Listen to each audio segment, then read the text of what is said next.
پروردگارا آنی که حال دل نالان دانی، احوال دل شکست بالان دانی.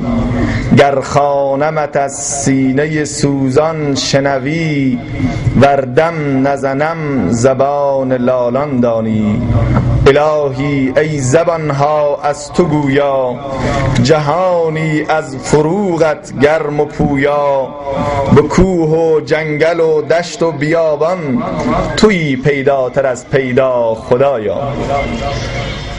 خدای قادر سبحان کریم منان رو بی نهایت متشکر و سپاسگزارم از این که این توفیق رو بعد از سالها عنایت فرمود تا در جمع گرم و صمیمی و روحانی مردم مؤمن منطقه تاجرآباد درد دلی داشته باشیم و جلسه روحانی و معنوی. خدای عزوجل رو بر این منت و احسانش سپاسگزارم.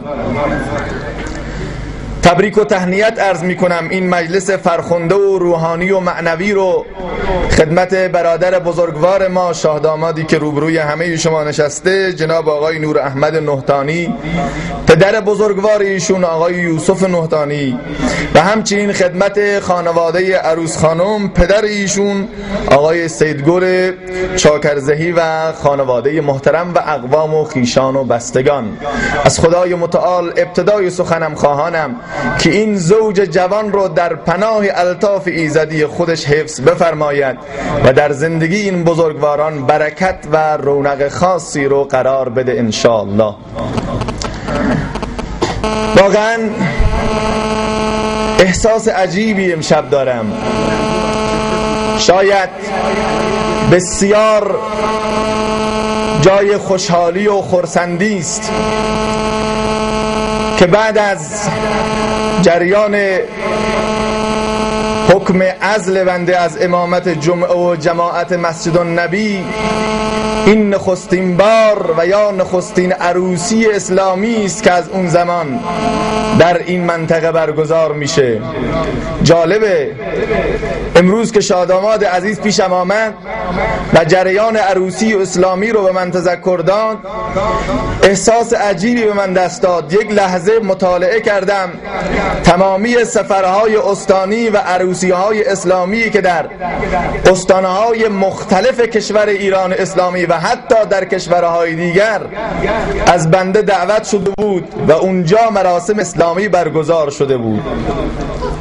از افغانستان بگیر، عرض شود خدمت شما، از خراسان رضوی بگیر، خراسان شمالی، استان کرمان، بندر عباس و هرمزگان، سیستان بلوچستان، یزد و اردکان و همه بسیاری از استانها که قطعا شما فقط سیدی های اونها رو و نوارشون رو شاید تماشا کردید.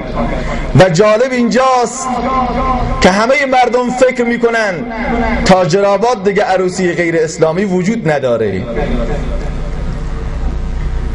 عجیبه، عروسی های اسلامی از اینجا داره شروع میشه و جای تأسفه که اینجا عروسی غیر اسلامی باشه.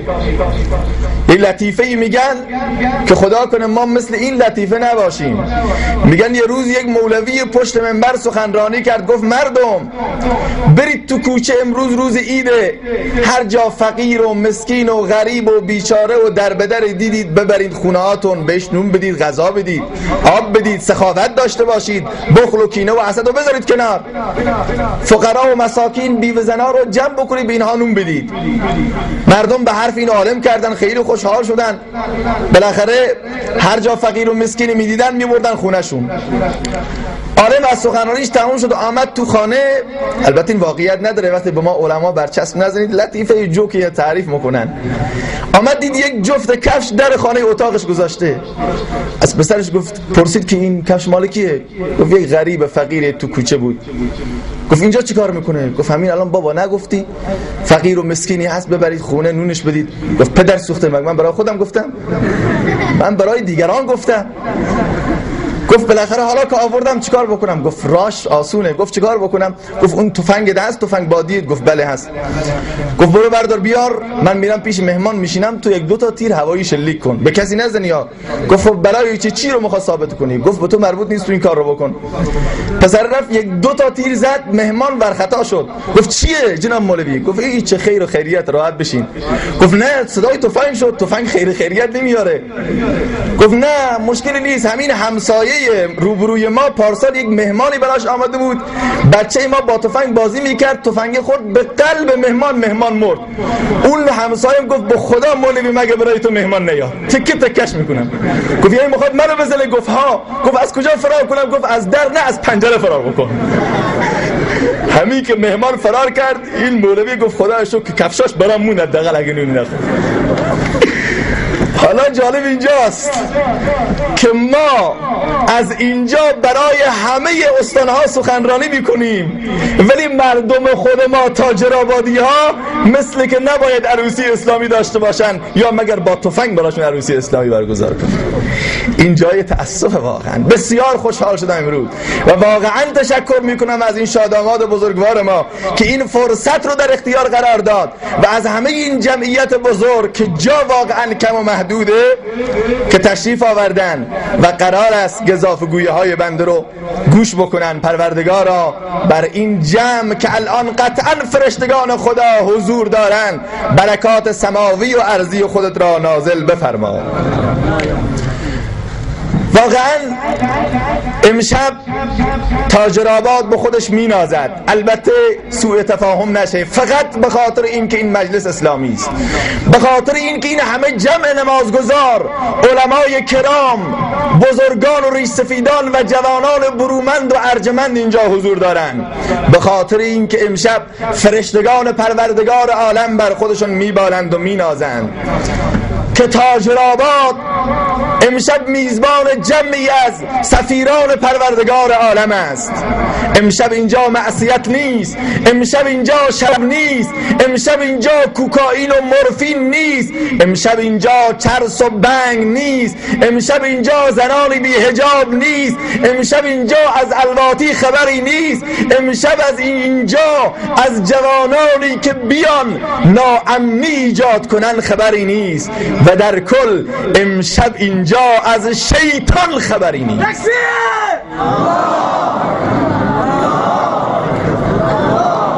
حقا که جای بالیدن و نازیدن است. سروران گرامی، به خدا قسم امشب نمیدونم با چه زبانی صحبت بکنم. این عروسی با همه عروسی هایی که تا به حال شرکت کردم تفاوت داره، تفاوت خیلی فاحش و بزرگ. احساس منو شما اگر تو قلبم بخونید، وگرنه با زبان نمیتونم بگم، چون که دیدن مردم تاجرآباد به من قوتی دیگری میده. 2 سال است که با شما صحبت نکردم، 2 ساله که روبرویتون قرار نگرفتم، 2 ساله که با جوونا درد دل نکردم، 2 ساله که با پیرمردا حرف نزدم، 2 ساله که با خواهران محترمم حرف نزدم، اگرچه به طور غیر مستقیم با هم مرتبط بودیم. امشب این فضل الهی نصیب من شده و نصیب همه ما شده که گرد هم جمع بشیم. عزیز بزرگ ما، پدر همه ما، حاجی مولا حبیب الله با مریضی بسیار مزمنش آمده اینجا نشسته که باور کنید اگر امشب اینجا پول میبارید و ساز و ارکستر، نه ایشون میامد و نه این جمع صالحی که اینجاست. چه کسی اینها رو کشیده اینجا؟ من؟ نه. چه کسی شما رو کشونده اینجا؟ ما. خیر.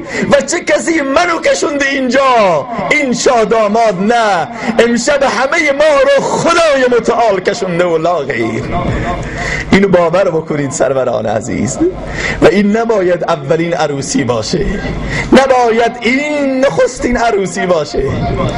بیاییم همه ما، همه این جمع، در پایان از شما قول میگیرم اگر امشب بهتون خوش گذشت، البته اگر بد گذشت هیچی، آیه‌ای که خدمت شما قرائت کردم دقایقی با توجه به اینکه شبها کوتاست بسیار دوستان سر کارن، میدونم دقایق پیرامون این موضوع آیه، پیرامون بحث امانت قرآن ادب چند میفرماید انا عرضنا الامانة على السماوات والارض والجبال فابین ان یحملنها واشفقن منها وحملها الانسان.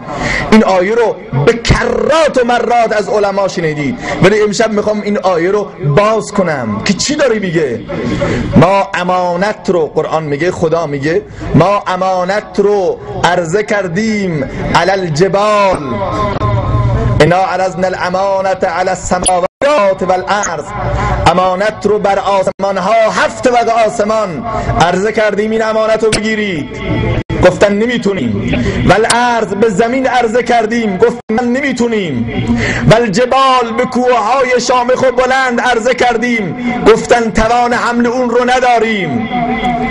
به کهکشانها و اجرام سماوی عرضه کردیم، سرباز زدن و انکار کردن که پروردگارا ما معذوریم از ادا و تحمل امانت تو.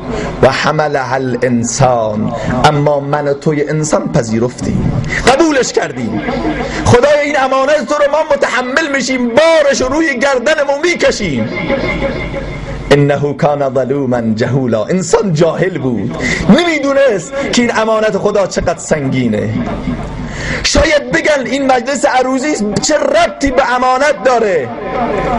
اتفاقا مشکل ما همینجاست که عقلا و فلاسفه و حکما امانت رو فقط به نگهداری وسایل دنیا مختصر کردن. میگن آقا فلانی امانت داره چون که 200,000 تومان پول بهش بدی بهت برمیگردونه، اینو میگن امانت دار. فلانی ماشین تو بهش بدید، موبایلشو دستش بدید، امانت نگهداره، امانت رو سالم برمیگردونه. شاید قسمتی از ترجمه امانت این باشه، اما کل معناش نیست. امانت به معنای این نیست. اگر به معنای این می بود خدای متعال نمی گفت ما امانت رو به آسمان ها و اجرام سماوی عرضه کردیم. آسمان ها موبایل میخوان چیکار کنن؟ آسمان ها پول میخوان چیکار کنن؟ کوه ها ماشین میخوان چیکار بکنن؟ پس معلومه که معنی قرآن، معنی این آیه، این امانت دنیوی نیست. علما، فقها، صحابه رسول خدا ترجمه های بسیار زیادی از این امانت کردن که ای جوان، ای پیرمرد، ای خواهری که صدامو داری میشنوی، من و تو قبول کردیم که این امانت رو میپذیریم. با خدای متعال عهد بستیم که پروردگارا از روزی که این روح در کالبد ما جریان پیدا کرده تا روزی که این روح از کالبد در میاد باید پایبند به این امانت باشیم. در غیر این صورت وعده خلافی کردیم، اما خیانت در امانت کردیم. چی میفرماید؟ بسیاری از صحابه قائلن که منظور از امانت قرآنه. منظور از امانت قرآنه، این کلام وحی خدا، این قانون اساسی بشری، این قرآنی که امروز درون خانه هاست، تو تاقچه هاست، توی عروسی هاست، توی تعزیه هاست، توی ماحول مردمه، فقط یه جا نیست، تو دل مردم نیست. همه جا قرآن هست، تو دل نیست، در حالی که قرآن مال دله. قرآن قانون اساسی بشری زندگی انسانی است. قرآن همه جا هست. این امانت رو قرآن رو میگه ما بر کوه ها نازل کردیم، گفتن نه ما نمیتونیم. بر آسمان ها نازل کردن، گفتن نه ما نمیتونیم. ولی من و تو قبول کردیم، گفتیم خدایا چه نعمتی بالاتر از نعمت قرآن. قرآنی که دنیا رو متحول میکنه، قرآنی که قرآن به دل فسرده جان میبخشد، از پرتو خود جان به جهان میبخشد. این معجزه حیات پاک، این معجزه رسول پاک عربی، حتی که حیات جاودان میبخشد. دل پردرد را دوا قرآن، جان مجروح را شفا قرآن. هرچه خواهی ز نص قرآن جو که بود گنج علم ها قرآن. این قرآن. امروز فاصله ما با قرآن چقدره؟ خوب توجه بکنن برادران عزیز، صلوات قرآنت بفرمایید. خوب نگاه بکنید فاصله ما با قرآن چقدره. قرآنی که در گذشته میامد در میان قلبها، از عمرهای چوپان، از عمرهای، از عوض شود جانی از عمرهایی که در مقابل بت سجده می کرد. امروز عمری آفریده که غیر از دربار الله دیگه برای کسی سجده نمی کند. مگر غیر از اینه شما نخوندید که عمر فاروق خرمایی تو دستاش، خرما عبادتش میکرد، 5 وقت در مقابل این خرما سجده میکرد.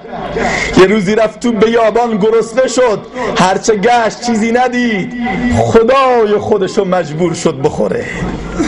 اما بعد از این که در محضر این قرآن زانوی شاگردی و تلمذ زد، روزی به حجر الاسود خطاب قرار میدهد و میگوید یا حجر الاسود اعلم انک حجر لا تنفع ولا تضر ولولا انی رأیت رسول الله صلی الله علیه و سلم یقبلک ما قبلتک. ای حجر الاسود، میدونم تو از بهشت آمدی، میدونم تو سنگ بسیار با برکتی هستی، ولی اینو هم میدونم که تو نه مالک نفعی و نه مالک ضرر. اگر میبینی که امروز فقط دارم تو رو بوسه میدم، به خاطر اینه که میدیدم لبان محبوبم محمد رسول الله تو رو بوسه میداد. چقدر عوض شده؟ اگر رسول الله تو رو بوسه نمیداد تا 100 سال به تو بوسه نمیدادم. منقلب کردی یا نه؟ عوضشون کردی یا نه؟ ابوبکر ها را گل سرسبز جهان هستی قرار داد، علی ها و حمزه ها و حسن ها و حسین ها. اما امروز چه شده قرآن را؟ امروز چه شده جوان مسلمان که احترام به یک کتاب ریاضی، یک کتاب آیین راهنمایی و رانندگی از قرآن خیلی بالاتره. ناراحت نشید، آیین راهنمایی و رانندگی رو میخونید، میدونید چی میگه، ولی کی میدونه قرآن چی میگه و قرآن برای چی اومده؟ حداقل کتاب ریاضی رو نمیذاری پاره بشه، چون که بچت باید سر کلاس تنبیه بشه. اما قرآن کسی نیست کسی رو تنبیه بکنه، چون که خدا نمیخواد تو این دنیا تنبیه کنه، وگرنه تنبیه میکرد. شام یک زمانی زمینه قلمروی اسلام و فرماندوی و سطوت و غیرت و سلطنت اسلامی بود سوریه. اما امروز سوریه داره قرآن چاپ میکنه، خوشحال باشیم؟ نه، کاش چاپ نمیکرد. قرآن رو چاپ کرده، روی تک تک صفحات قرآن تبلیغات شرکت بزرگ کوکاکولا رو با صفحات قرآن به جهان معاصر عرضه میکنه. قرآن شده پیام بازرگانی و پیام تبلیغاتی. الله اکبر. چی شدیم ما؟ کاری نداریم که کوکاکولا خودش اگر برعکس بخونی یک شرکت اسرائیلی است. رو آینه بذارید نوشته میشه لا محمد لا مکه، لا محمد لا مکه. یک شرکت اسرائیلی است، نه محمد و نه مکه. لعنت بر هر دو، نعوذ بالله. حالا کار نداریم راستی یا دروغ، ولی مهم اینه که یک کشور اسلامی میاد چه کار میکنه؟ تبلیغات شرکت کوکاکولا رو صفحات قرآن حک میکنه و مینویسه و به دنیا عرضه میکنه که مردم اگر میخوان نوشابه بخرن از طریق قرآن بخرن. از شگفتی های این قرآن فروش دیدم روح الامین را در خروش. حافظا می خور و رندی کن و خوش باش، ولک دام تزویر مکن چون دگران قرآن را. این استفاده ما. یکی از برادران تعریف میکرد و سپس یکی دیگه نسخه قرآن رو آورد برام. توی یکی از شهرهای خراسان، اسم نمیبرم، دیدم که دور تا دور قرآن قرمزه، بسیاری از صفحاتش قرمزن. گفتیم این دیگه چه نقشی هست؟ گفتن این نقش نیست، این نقش نیست، خونه. به خدا قسم خونه. گفتم خون رو قرآن چه کار میکنه؟ رو صفحات قرآن. گفت ما نذر کردیم خدای متعال اگر مشکل ما رو حل کنه گوسفندی ذبح بکنیم و تمام برگه های قرآن را با خون گوسفند حرام بکنیم. مسلمان اسمش هم مسلمان. مشکل تو خدا حل کرده، به جایی که 2 رکعت نماز بخونی میاد قرآن رو کثیف میکنی. بدبخت قرآن رو با خون رنگین میکنی. چطور خدای متعال میخواد تو این جامعه اسلامی عذاب خودش نازل نکنه؟ چطور میخوایم فلسطین نجات پیدا بکنه با این اعمالی که امت اسلامی دارن؟ بیایید با قرآن احترام بگذارید تا خدا به شما احترام بگذاره. بشر حافی یکی از افراد لجن جامعه قرن 3 بود. بشر حافی، لات، الوات، از خدا بیخبر. هر جا مسئله مجلس شرعی بود بشر حافی پیش قراول بود، صف اول. با خدا و دین که کار نداشت. اعتیاد، شراب، نوارهای مبتذل، همشون. بشر حافی یه روزی داشت میرفت تو مجلس لات و الوات ها برای نوشیدن شراب. داشت میرفت همونطور که خمار بود، ناگهان چشمش به یک کاغذی افتاد. کاغذ رو برداشت، دید یه آیه قرآن روش نوشته. از خدا بیخبر بود. وقتی چشمش به آیه قرآن افتاد که تو لجن افتاده، توی خاک و گل افتاده، اینو بوسید، پاکش کرد، تمیزش کرد، با مشک و عنبر و ریحان خوشبوش کرد، تو پارچه پیچید گذاشت یه گوشه که زیر پا له نشه. رفت تو مجلس شراب خورا. ناگهان حسن بصری یکی از اولیای خدا و سلاطین اقلیم عشق خواب بود که ناگهان جبرئیل امین و یا فرشته دیگر به هاتفی ندا داد: ای حسن، من قاصد خدایم، خدای متعال به تو دستور داده که پاشو برو پیش بشر برم. بشر شرابخوار، بشر بیدین، بشر لات، بشر از خدا بیخبر. آره پاشو برم چی میگم براش؟ برم چه صحبت بکنم؟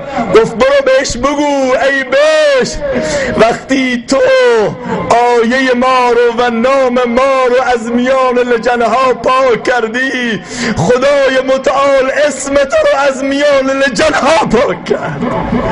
پاشو بیا از میان جمع بیرون، تو لایق اون جمعیت نیستی. حسن گفت شاید خوابه. 2-3 بار تا اینکه خدای متعال در خواب تهدیدش کرد که حسن یا برو نام بشر رو بلند کن یا نام خودتو خط میزنم. سبحان الله. حواسا این طرف جمع باشه. حرکت کرد، رفت اونجا، دید بشر حافی خماره. بشر حافی تو لجن معصیت غرقه. شروع کرد: اعوذ بالله من الشیطان الرجیم، بسم الله الرحمن الرحیم، الم یعن للذین آمنوا ان تخشع قلوبهم لذکر الله و ما نزل من الحق. ای بشر، آیا زمان اون نرسیده که دست از معصیت و گناه برداری؟ آیا زمان اون نرسیده که دست از الواتی برداری که ناگهان بشر گویا چند تا عقرب تو بدنش افتاد، مجلس رو ترک کرد، آمد بیرون. گفت حسن چیه؟ گفت سلام دارم. گفت از کی؟ کدوم معتاد؟ از کدوم لات؟ از کدوم زن بدحجاب؟ الان وقت ندارم با دختری قرار بذارم. گفت نه بشر، سلام از طرف خدای جهان. خدا به تو سلام کرده، خدا منو فرستاده پیشت، خدا منو گفته تو را با آغوش بگیرم، خدا منو گفته پیشانی تو ببوسم،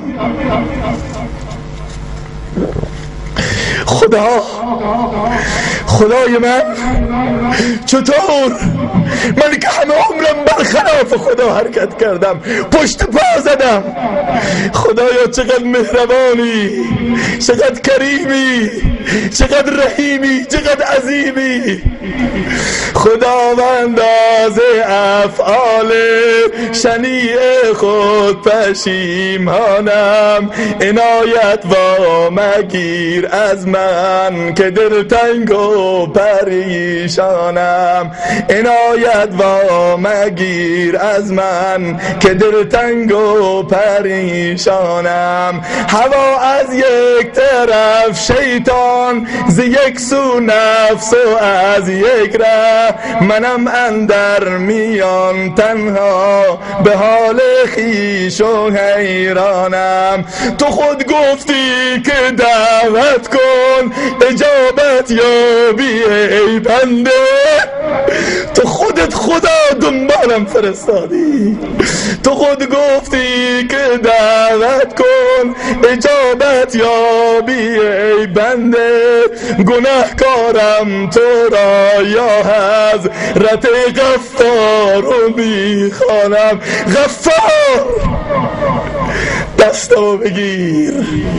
بشر حافی رو خدا کشید، موی پیشانیشو کشید بالا. از اون روز به بعد گفت به خدا دیگه روی زمین خدا کفش نمی پوشم تا مبادا زمین خدا رو لگد کنم، چه برسه به اینی که کلام خدا رو لگد کنم. 40 بار پای لخت به مکه رفت. بهش میگن بشر حافی. حافی یعنی پالخت. بشر حافی شد یکی از اولیای خدا، یکی از سلاطین اقلیم عشق، به برکت این که به نام خدا احترام گذاشت. جوان امروز من و تو چی؟ آیا به نام خدا احترام میگذاری؟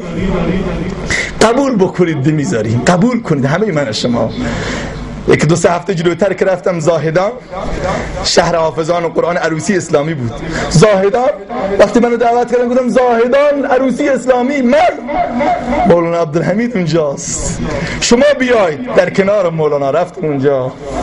مولانا عبدالحمید لطف کردن آمدن تو مجلس عروسی. نوار رو شاید شنیده باشید. مولانا یک قصه تعریف کرد از مولانا عبدالعزیز رحمت الله علیه. همتون بگید رحمت الله علیه. مولانا عبدالعزیز تو هندستان درس میخوند. میگه در زمان مولانا الیاس رحمت الله علیه، مؤسس و بنیانگذار نهضت بزرگ جماعت تبلیغ، میگه پدر و پسری میخواستن پدره عروسی پسرشو بگیره. این پدرها واقعی عروسی پسرشون خیلی خوشحالن، حقم دارن. بعضیا اینقدر خوشحالن که میگن بابا من میخوام حسو نیستم و پای بچم بریزم. آقا شما چه کار دارید؟ من کنار خانه کعبه با خدا عهد بستم برای پسرم یه عروسی بریزم که پوزه همه رو بزنم. چه کار میخوای بکنی؟ کنار خانه خدا چه عهد گرفتی؟ چه کار میخوای بکنی؟ حداقل 3 دست ارکستر میخوام بیارم تو عروسی. عجب، ماشاءالله چه پوزه‌ای میزنه این. افتخارم باید بکنی، سبیلت هم کلفتر کن. حداقل اگر این عهد رو بستی دیگه نماز خوندن چه معنایی داره؟ گفتم تو جلگه رخ که یکی از برادرها صحبت میکرد، تا همین تاجر آباد عروسی غیر اسلامی یکی بره نصیحتش بکنه، مادره میاد میگه، مادر زنه میگه نه من یه دختر دارم 60 سال نذر کردم که عروسی دخترم بشه، در سن 60 سالگی سر عروسی دخترم برقصم. حالا شما میخوای اسلامی بکنی؟ ماشاءالله فردا میخواد پیش فاطمه هم مشهور بشه. 60 سال نذر کرده که حج بره، نه عروسی دخترش برقصه، بلرزونه خودش و موبایل ها فیلمبری کنن فردا بذارن توی کلوب ها. حیثیت و ناموس رو به بها گذاشتن. خیلی خطرناکه. مولانا عبدالعزیز میگه این جوون لات بود، الوات بود، مثل بسیاری از جوونای ما به اصطلاح میخواست حال بکنه. آقای نور احمد تسلیت عرض میکنیم. خیلی ها شاید این حرف به شما بگن آقا تسلیت عرض میکنیم، این عذاب بود یا عروسی بود؟ آقا آخرین غمتون باشه، خدا بیامرزه. این تنها هست، ولی با خدا میگه نور احمد بهترین کارو کرد. این جوان گفت که من چطور عروسی ما اسلامی بگیرم؟ باباش نمازگزار حاجی، جوان خودش از این جوانای ریلکس. بعد هرچه باباها تو سرش خون دید نه بابا حرف حق تو گوشش نمیره، گوشش بده کار نیست. آخر پدره میدونه چه گفت بابا جان پس 2 تا مجلس میگیریم، تو یه مجلس با لات و الواتا بگیر، من بابات یک مجلس میگیرم با علما و صلحا مولانا الیاس. گفت اشکال نداره شما برید قرآن خودتون بخورید، ما هم حال خودمون رو میکنیم. قال را بگذار و مرد حال شو، پیش مرد کاملی پامال شو. جوان رفت هر چی که لات بود جمع کرد، چندین هزار لیتر شراب خرید آورد، چون که مجلسی غیر اسلامی باشه بدون شراب مگه معنایی داره؟ تا سیم نباشه کسی از اینجا جیم نمیکنه، تا کسی تریاک نکشه پاک نمیشه. خیلی جالبه ها. یه خانومی آمد پیشم، میدونی چی میگه؟ تو همین منطقه ها اسم نمیبرم، یه جوون امروز من زنگ زد بعد از نماز عصر، همین امروز یه کاری داشت، مشکلی داشت، بعد گفت جناب مولوی این مشکل اینطوریه، یه وقتی نری پشت منبر بگی ها. گفتم اتفاقا امشب عروسی هم دارم. گفت تو رو خدا نگی. گفتم بابا اسمتو نمیبرم. یه خانم اومده میگه فلانی شوهر من با گوشت چرخ تریاک چرخ میکنه. گفتم تریاک مگه چرخ میخواد؟ گفت لابد میخواد. گفتم ما که ندیدیم تا بار. با سشواری که مو رو خوش میکنن شوهرم تریاکو خشک میکنه و یک سیم پشت یخچال هم نیست، همه سیم های یخچال تو منطقه اسلامی. کار نداریم. رفت 2-3 دست ارکس آورد اون جوان. مولانا عبدالعزیز میگه هرچه که جوان خواننده بود، رقاصه بود، دخترای رقاصه رو جمع کرد. اون پیرمردم هرچه عالم بود جمع کرد تو مسجد. حواسا شیشتم، جمعیت زیاد شده، دل ما به هم دیگر تنگ شده بالاخره. بعد از سالها هم دیگر دیدیم. یک صلوات نعت بفرمایید ان شاء الله. خسته نشید که حالا ول نمی‌کنم. میدونی چی گفت؟ مولانا الیاس به پدره گفت کو پسرت، کو شاه داماد، میخوام شاه داماد رو ببینیم. گفت نه تو رو خدا دیگه به شاه داماد کار نگیر. گفت نه چرا نگیرم، کارش دارم، میخوام ببینمش، تبریک بهش بگم. گفت اون قابل تبریک نیست. گفت چرا؟ گفت اون تو از مجلس میخواره هاست، مست خماره نشه. گفت بگو بیاید اینجا. گفت مولانا به شما بی حرمتی میکنه. گفت اشکال نداره بیاد اینجا. جوون آمد اونجا. مولانا گفت عزیزم تبریک بگم بهت، امشب همه رو خوشحال کردی. اون چه که جوان لات خوشحال کردی، اون چه که جوان از خدا بیخبر زنهای فاحشه است، همه رو خوشحال کردی. تبریک باشه. در قبر می‌لرزد، رسول الله رو ناراحت کردی. محمد می‌لرزد، ابوبکر می‌غرد، عمر اگر می‌بود گردن تو میشکست.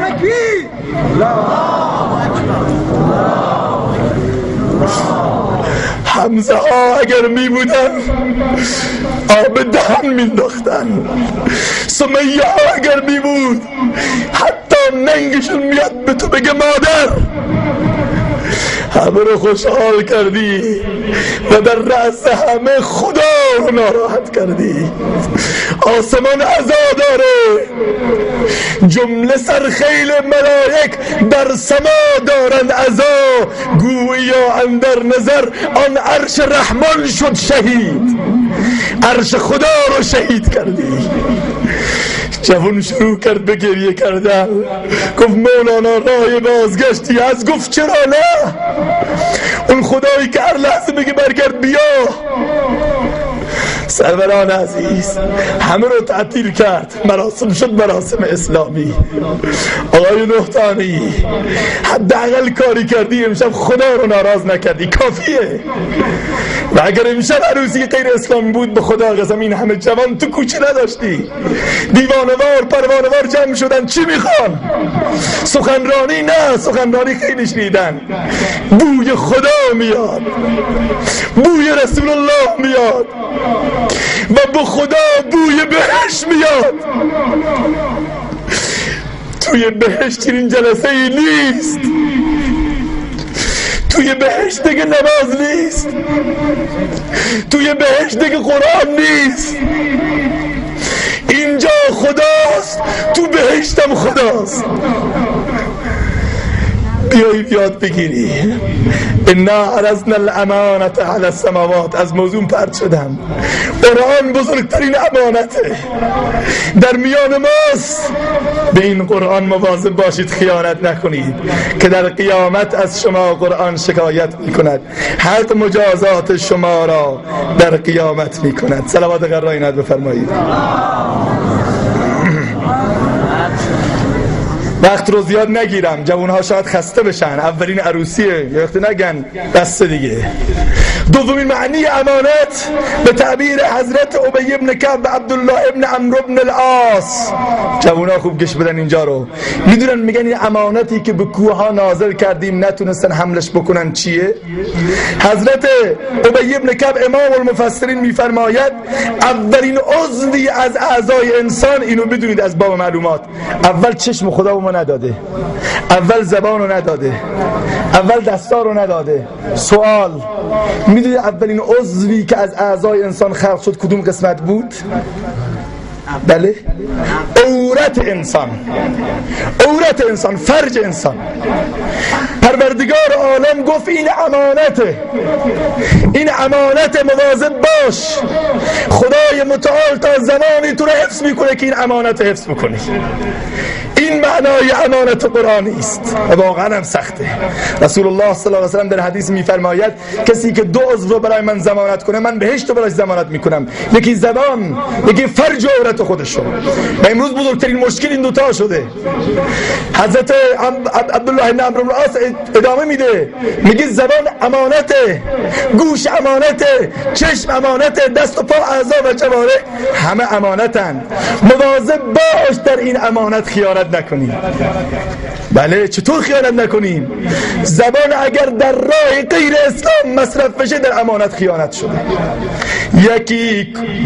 یکی گوش کودک به مالید و سخت که ای بوالعجب گوی برگشت بخت. تو را تیش دادم که هیزم شکن، نگفتم که دیوار مسجد بکن. زبان آمد از بحر شکر و سپاس، به غیبت نگردانش ای حق شناس. گذرگاه قرآن و پند از گوش، به بهتان و باطل شنیدن مکوش. دو چشم از پی صنع باری نکوس، ز عیب برادر فروگیر و دوست. معنی امانت اینه که زبان از بحر شکر و سپاس آمده، تو به غیبت و تهمت داری میچرخونی، به برادر مسلمان تهمت میزنی. امروز به اوج خودش رسیده آقا، برای اینکه حرف خودشو به کرسی بشونه هرچه تهمت و دروغ به زبانش بیاد میگه. و چه بسا دختران دم بخت رو بیچاره کردن با این تهمت ها. در زمان امام مالک رحمت الله علیه یه خانومی فوت میکنه، غساله میره اینو بشوره توی اتاق، درم قفله. وقتی که بدنش لخت میکنه این زنه میدونی چی میگه؟ یک زنی که زنده هست غساله هست، همین که عضو مخصوصشو نگاه میکنه میگه ای زن مرده هست اون. چه جنایت ها که نکردی، چه زنا و خلاف عفت ها که نکردی. همین حرفو که زد ناگهان دستش چسبید به بدن زن میت. قصه نیست، در زمان امام مالک علما مردم پشت در جمع، خانم بیا بیرون. گفت نمیتونم، غسلش مونده، هرچی زور میزنه دستش نمیاد. خدایا چیکار کنم؟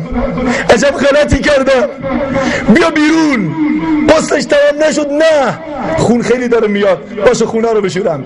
یه ساعت دو ساعت در باز کردم دستش چسبیده است. علما جمع شدن، مفتیا تعداد گفتن دستشو ببرید. گفتن ای دست زنده رو چطور ببرید؟ تعداد گفت بدن میت رو ببرید که با دست سیل بشه. گفت ممکن نیست. امام مالک یکی از علما و فقهای بزرگ اهل سنت زنده بود، رفتن پیشش گفتن این چنین اتفاقی افتاده. گفت به زنه بگین آیا تهمت نزده؟ گفت چرا، زمانی که میشستمش تو ذهنم فقط آمد که چه زنایی که نکردی، دستم چسبید. گفت فقط یک راه داره. گفت چیه؟ گفت همونجا 80 ضربه شلاق بزنیدش. چون که حکم شریعت اینه کسی که به کسی تهمت بزنه 80 ضرب شلاق باید بخوره. 79 تا شلاق زدن دستش چسبیده بود، 80 رو زد دست آمد بیرون. آی برادر و خواهر، تهمت میزنی امروز رو صف اول نمازم هستی بی انصاف، قرآنم میخونی، حجم داری میری، به دختر مسلمان. من این نکته رو به خاطر این میگم که به من خیلی تماس میگیرن، دختران مردم رو الکی پشت سرشون حرف نزنید. خواهرانم دستتون رو به دست هر نامحرم ندید، گرگ زیاد شده، حیثیت ها داره برده میشه. آقای خلیل براوین اینجا هست، تو ماشین بودیم یه خانومی بهم زنگ زد، خدا شاهده گریه میکرد مرتب. یک گرگ آمده به سراغم، تو دانشگاه دوستم شده، با هم رفیق شده، پیشنهاد ازدواج داده بهم، گفتم خوبه. دخترها ساده هن، ساده لوحن، یکی بگه دوست دارم همه چیزشون میخوان فداش بکنن. متوجه باشید ای بسا ابلیس آدم روی است، پس به هر دستی نباید داد دست. قصه نیست دیگه، گفتم با هم ازدواج میکنیم، مشکلی نداره، ولی الان با هم آشنا بشیم، آشنا و آشنا و آشنا، دوستی دوستی، تا این که بزرگترین ثروت مملکت منو گرفت، یعنی با من زنا کرد. گفتم بیا خواستگاری دیگه الان کار تموم شده. گفت فردا پس فردا، تا اینکه بالاخره آمد یه روزی که اصرار کردم، گفت فلانی ای دختر، اگر من بخوام ازدواج بکنم با دختری یله مثل تو ازدواج نمی کنم، دختری که نماز خونه ولی ساده است. گریه میکرد اگر بابام بفهمه، اگر مادرم بفهمه، به کی بگم، به چی بگم؟ به خدا خواهر من و توست.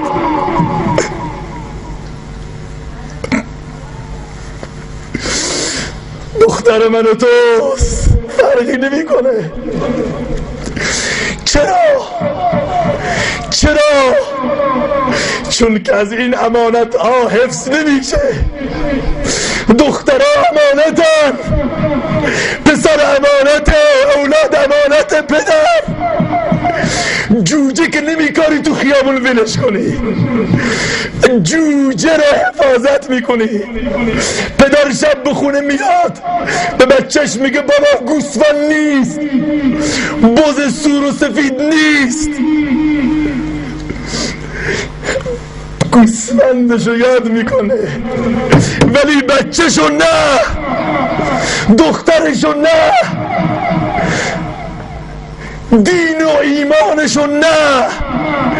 به کجا بگیم، به کی بگیم چه شدیم؟ بی حجابی به غایت، بی عفتی به اوج، چشم چرانی بی نهایت.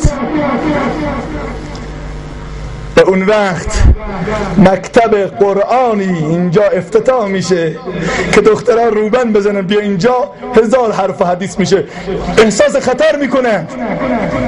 من دوست دارم همینجا به مسئولین جمهوری اسلامی ها بگم از اینجا احساس خطر نکنید. به خدا قسم غیر از پرورش قرآنی چیزی دیگه نیست. آقایون خانوما آمدن میگن فلانی نقاب رو جزو قوانین و حوزه نکن، مکتب خواهران نکن. گفتم چرا؟ میگن چون که امروز دختران بد و فاحشه تو شهر همه نقاب دارن. الله اکبر. لرزیدم که با پوشش عایشه به فاحشه کاری ادامه میدن، با پوشش فاطمه به زنا میرن. حداقل اینا خودشون عروسک کنن برن. گفتم مشکل نیست خواهرم، تو روبن بزن تا این که همه یاد بگیرن دخترانی که قرآن میخونن باید محجبه باشن. هر جا محجبه است دختر قرآنی است. هیچ کس نترسه. جریان اینه. حجاب اسلامی از پایین تاجرآباد تا بالا آرایشگاه زنان رو شمردید. من دیروز با حافظ می آمدم، چه خبره مگر این همه آرایشگاه زنانه؟ یه آرایشگاه دینی نیست، یک جا که قلب جوان مسلمان رو آرایش کنه وجود نداره. همه جا فقط چشم ابرو رو باید آرایش بکنن. آیا کسی نباید چشم واقعی رو آرایش بکنه؟ بگه این چشم کجا باید نگاه بکنی؟ هر جا تو مغازه رد میشی جوان دلش خوشه که پوستر یک دختر بازیگر رو زده. حیفه واقعا برای تو قصابی میگه آقا گوشت گوسفند، میبینه عکس زنه، آقا من گوشت زن که نمیخوام، گوشت گوسفند میخوام، حداقل عکس گوسفند رو بزن. هیولا چی بار آمدیم؟ همه رو از این عینک داریم نگاه میکنیم. رو ساعتش و اللهی که تو گردنشه اسمش نوشته الله، پایین عکس زنه. گرفتمش گفتم جوون این چیه؟ گفت اسم الله هست. گفتم اسم الله رو خار کردی به خدا. اسم الله رو با یک زن لخت و خدا نکند که موبایلای این جوونا رو برداری و بازش کنی. اوه زنه میخواد تو رو بخوره. مولوی نگاه نکن. گفتم بیا تو موبایل من رو نگاه بکن، راحت دربست، تو راهی هم سوار نکن. ولی ما کی بود سر نماز میخون زابوری جان زاهدانی جان فریروز. یک لحظه من ترسیدم گفتم حافظ صاحب تو محراب به رقص در نیاد با مقتدیاش. همه چیزمون اسلامی باشه، اینا امانته. اون موبایلی که دستته امانته، داری از مراسم اسلامی فیلم برداری میکنی، ولی اگر در غیر اسلامی استفاده بکنی خیانت کردی. انا عرضنا الامانه علی السماوات والارض والجبال. و حضرت علی چی میگه؟ حضرت علی میفرماید بزرگترین امانت نمازه. سبحان، خلاصه بکنم خلاص، نمازه. میگه وقتی که وقت نماز فرا میرسید رنگ حضرت علی میپرید، میلرزید به خودش. گفتن چرا تو میلرزی علی؟ از نماز ناراحتی؟ گفت نه، قد حان وقت الصلاه وقت الامانه. خب گوش بده، گفت وقت اون امانت بزرگ رسیده است که اگر از پس ادای اون بر نیام خدای متعال مرا خائن قرار میده. امروز ما نماز میخونیم، در نمازی یا که دعوا میکنی یا جوال و مال پیدا میکنی، نه سر نماز هستیم تجارت میکنیم. نماز شده تجارت. اگر اون سوریه با قرآن تجارت میکرد، امروز ما با نماز سر نماز آقا نشسته تجارت میکنه. پارچه رو فلان قیمت بفروشم، کریستال رو با فلان قیمت. هر حرف از تو نمازه. پیغمبر میفهم نماز امانته. اگر انسان خوب ادا بکنه پارچه سفید میره بالا، فرشته ها انبیا همه استقبال میکنن. ولی اگر این امانت خوب ادا نشه مثل پارچه سیاهی برداشته میشه به صورتش، میگه ای جوان خدا تو رو ضایع کنه که منو ضایع کردی. بیاییم نماز رو به معنای احسن ادا بکنیم، امانات رو رعایت بکنیم، از این زبان، از این چشم، از این گوش، از این امانات الهی درست استفاده بکنیم. و بزرگترین امانت عروسی اسلامی است. عروسی و ازدواج امانت نیست؟ نعمت نیست؟ از این نعمت هم خوب استفاده بکنیم. نکنه خدای نکرده سروران عزیز، جوانان عزیز، از این دنیا بری. اینو خوب گوش بدید جوان و تاجر آبادی، روز قیامت یقه تک تک شما رو خواهم گرفت اگر خدای متعال منو ببخشه. البته اگر خودم مثل بسیار از جوونا بودم که هیچ، ولی علمای ربانی یقه تک تک من و شما رو میگیره. علمای خراسان غزالی اینجا یقه من تو رو میگیره. حضرت رضا امام رضا یقه من تو رو میگیره که اگر تو شهر مشهد گناه بکنی، تو تاجرآباد گناه بکنی، حفاظ 30 تا 40 تا دارن شب روز قرآن میخونن، اینا مال چیه؟ مکتب خواهران را افتاده برای این. الحمدلله خوب استقبال کردی. البته دیگه بیشتر جا نداریم، ما 30 تا فقط 40 تا در نظر گرفته بودیم، 80 تا دانش آموز داریم الان. الحمدلله پر شده. حمایت کنید، حراست کنید، پاسبانی بکنید. ها نعمت، اینا امانتن که اگر خوب استقبال نکردین خدا از من و شما میگیره. و خدا اگر این نعمت رو گرفت 2 مرتبه بر نمیگرده. خدایا چنان کن سرانجام کار که تو خوشنود باشی و ما رستگار. من خیلی خوشحال شدم و خدای پاک رو سپاسگزارم از این که این توفیق رو به بنده عنایت فرمود. تا بار دیگر در جمع جوانان محترم و مؤمن این منطقه قرار بگیرم و صمیمانه واقعا دوست دارم پیشانی این برادر عزیزمون جناب آقای نور احمد نهتانی رو ببوسم، پدر بزرگوارشون، پدر عروس خانم که واقعا از انسان‌های مؤمن و نمازگزار مسجد النبی هست، و همه جوانانی که اینجا ردیف ایستادن، بعضیا سر پا، بعضیا نشستن، و همچنین خواهران که تشریف آوردن و این مجلس رو واقعا گم کردن، نورانی کردن و این برادر ما رو و همه ما رو سرفراز کردن.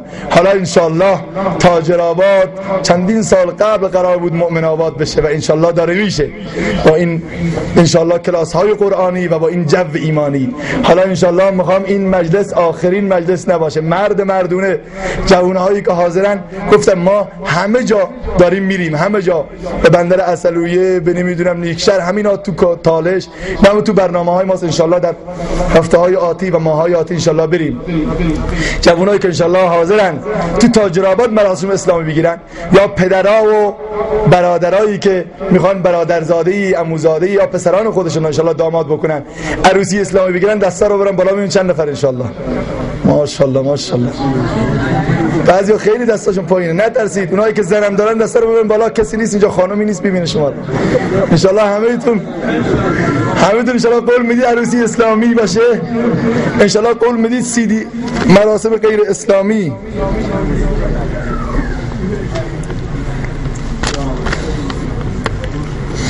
انشالله قول میدید که ریشه ساز و ارکستر اینجا بخشکه. باور بکن یه چیز دیگه بگم، هر زمانی که یک مهمانی برام میاد که معمولا زیاد میاد، دعا میکنم خدایا تو رو خدا به ذاتت قسم امشب عروسی غیر اسلامی نباشه که جلوی اینها شرمنده میشم. این واقعیت. دوربینا دیگه اینو ضبط نکنید که آبروی ما میره تو همه دنیا.